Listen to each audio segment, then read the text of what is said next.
My biggest encouragement to you guys would be to think of a 10x life. Dream 10 times bigger than you currently are. Make it 10 times bigger, 10 times brighter, 10 times more enticing, 10 times more alluring. Why? I was just talking to a man today who his wife just left him. He has been out of the house for 2 weeks. He's got covenant eyes, blockers, timers on his phone, so he only has access to Wi-Fi throughout certain periods of the day. He's in Celebrate Recovery. He's in some other type of purity group for pornography. He has an accountability partner, and he has a counselor. My goodness. And he just texted me because he just slipped up and went back to porn. He didn't know me from Adam. I'm a perfect stranger to him. But he'd been getting my emails for a while. He was trying to clear them out today and just delete all the junk. And he saw a message that I just gave my personal number to some guys one time, and he just randomly fell upon it. So we got to talk today. And for him with all this, I helped him see that doing more isn't the answer. And here's something that I feel like is very I don't know, hopefully this can be valuable for some of you. If you're growth oriented, you will like this. I apologize if you are not growth oriented, you will not like this. But here's what I would like to propose to you. It's from a book I'm reading. There's a lot of people who say it. I appreciate the articulation of this, but as always, I'll give the Matty D paraphrase translation version. There's a misnomer amongst many men that says if you want double the quality of life that you have now, it's going to require double the amount of effort. And that if you want a 10x version of the life that you want to live, or the business you want to have, or the marriage, it's going to take 10x the amount of effort. You guys with me? It's a lie. It's not true. But a lot of people think that way. They think I'm using a bit of willpower to be porn free and white knuckle it, and I'm doing okay. So if I do even more willpower and double down, I'm going to do even better. Okay, this is the only time in this call, I promise, where I'm going to speak French to you. And I'm going to do it so that you can see that I mean what I'm saying. Doing that is the biggest piece of shit loser strategy I've ever heard. Don't ever do that. I'm going to show you a better way. David, you like that. You're like, I'll grab my phone. Let me see you, coach. If you use willpower to try and quit porn, do anything in your life, and you're like, I just need to double down on it, you're doing it wrong. Why? Because if you do what's not getting you results, okay?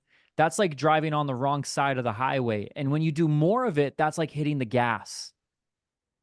You're going even more in the wrong direction. And I'm bringing this up because I want Aaron and Robert and the rest of all of us, and myself included, to separate, if not permanently, at least that this be a catalyst for separating your dreams and your goals from your identity. Your identity, I know that we say our identity is in Christ, but here's what I am going to tell you. It's something different. And again, I'm not a pastor, so I'm not trying to make this church. I'm trying to make this real life and have application. Yes, your identity can be in Christ, but your identity needs to be up-leveled constantly. There you go. C.S. Lewis said Jesus doesn't want us to be better people, but new people. And this isn't a one-time deal, though. This is chronically and constantly. That the identity that got Robert to here is not the identity that's going to get Robert to there. And the problem with that is he's dragging along that 8-year-old that has these urges to want to run away from life. It's not an urge for porn, it's to run away from life. And in order for Robert to live in a stratosphere where that's no longer an issue, two things are going to need to happen. Three. But they're all within the same. He's going to need to raise his standards, raise his identity. He's going to need psychological flexibility. And the third one is he's going to really need to dream bigger.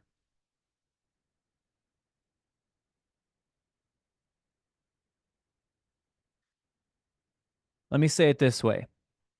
In order to have a 10x life, you don't do 10 times the amount of work. You need 10 times better belief systems. You don't need to do more. You need to become more. Your strategy isn't the issue. Your belief on who you are is. You will be porn free, not because of how many days it's been, not because of app blockers, but because of your identity changing.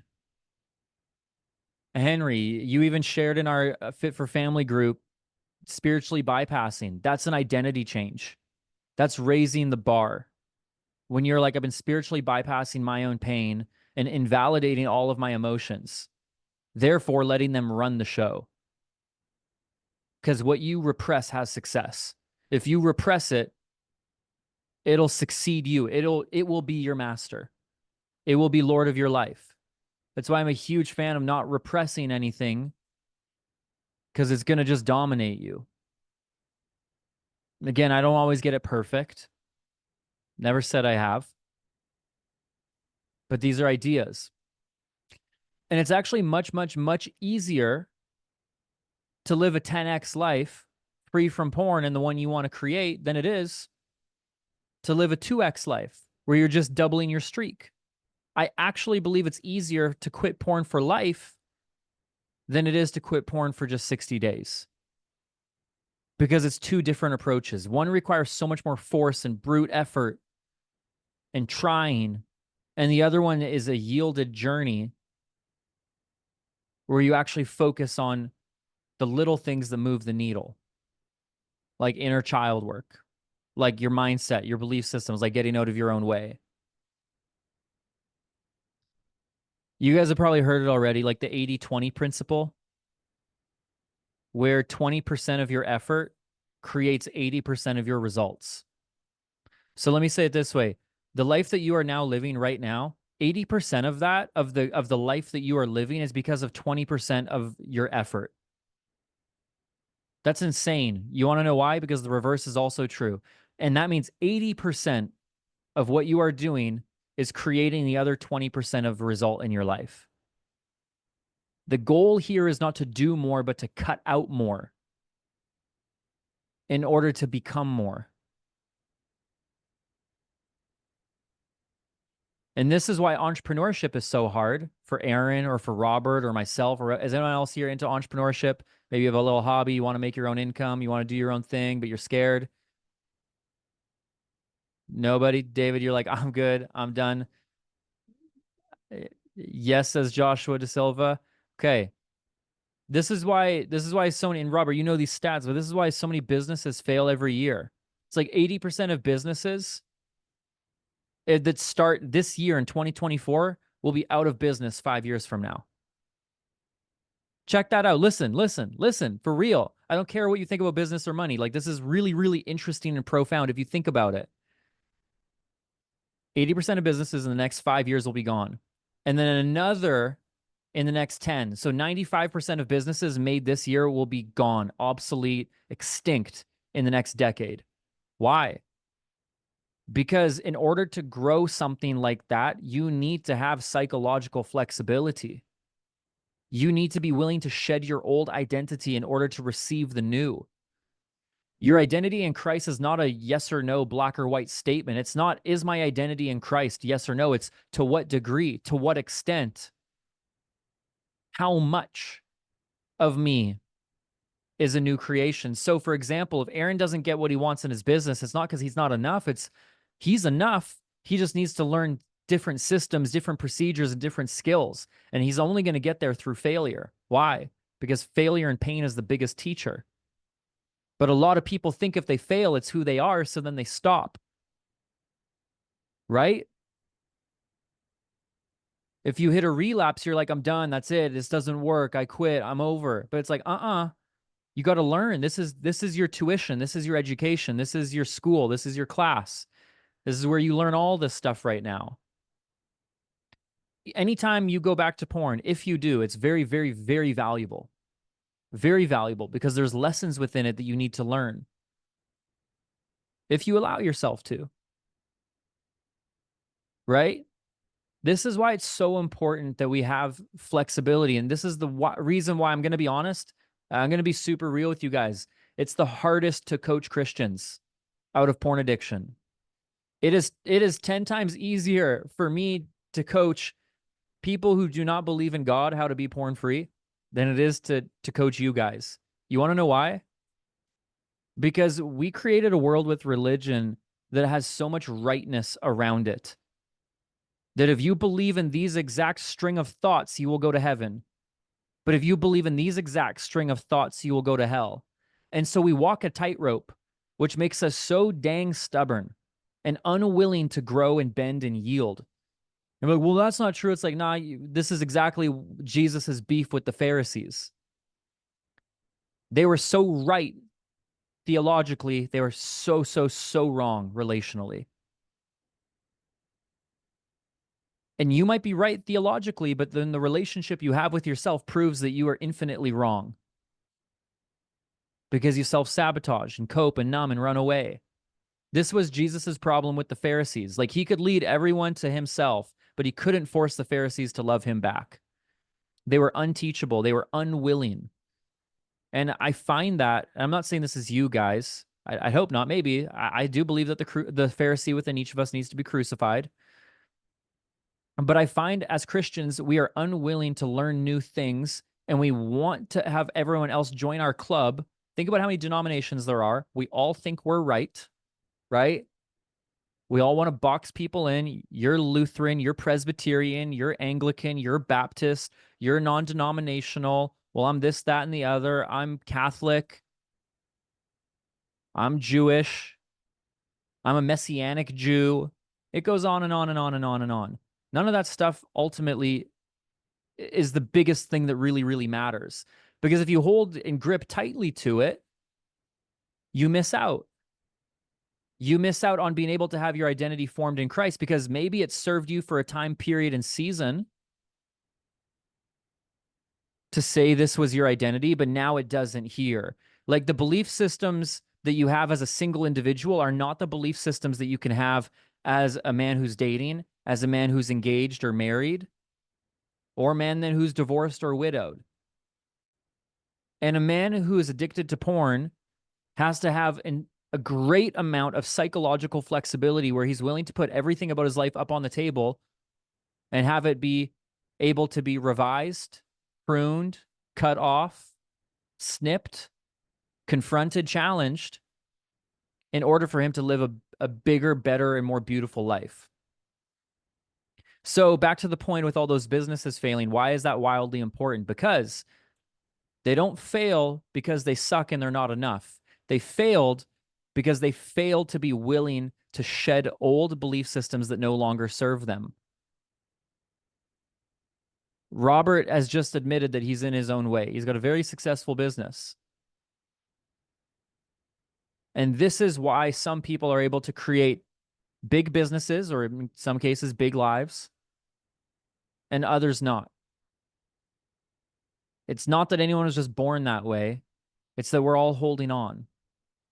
And that's not a bad thing. The goal is just to figure out what's that linchpin, what's our biggest bottleneck, the biggest choking point that's stopping us from getting from where we are to where we want to be. And it's often the story that we tell ourselves, because our life is not what it really is. We do not go through life as it is. We engage with the life that we focus on. That is our experience of life. We never experience life as it really is. We only experience the life that we focus on. That's tough. So Aaron, when you're saying like, I got bad days, just throwing out love for you, I'm like, was it really that it was a bad day? Or is it maybe that it was a bad couple hours? And is it really that it was a bad few hours? Or is it that it was a bad 10 minutes? But then again, our story is that it's a bad day, so we take 10 minutes and let it dominate the thousands that there was and take us out because we've created attachment to a narrative that, again, maybe served us when we were an employee or served us when we had no job or served us. This is why, like, Your dreams require your healing, and your healing requires your dreams. Like, in order, it's a symbiotic relationship of dreaming and healing at the same time. So my biggest encouragement to you guys would be to think of a 10x life. Dream 10 times bigger than you currently are. Make it 10 times bigger, 10 times brighter, 10 times more enticing, 10 times more alluring. Why? Why would I say that? Doesn't that sound like a bigger burden? You're like, guys, I'm having a hard time just 2xing my life right now, right? How many of you guys have resistance to 10xing the dream for your life because they're like, dang, this sounds like a big burden that's really, really hard? Any hands? Yep, one. Okay, so one's honest too. The rest of you guys are liars. I'm just kidding. Great. Yeah, yeah, yeah. Okay. Here's why I say that. Here's why it's really important. And again, I don't have this pinned perfectly, but it's something that I'm engaging with. So I'm giving you stuff that's like I'm brewing on and I'm thinking about and I'm wondering on a lot. I wouldn't say it to burden you. I wouldn't say it because, dang, you got a lot of work ahead of you. I would say it because there's only a few things that are going to give you a 10x life: emotional state, fitness, finance, walk with God, right?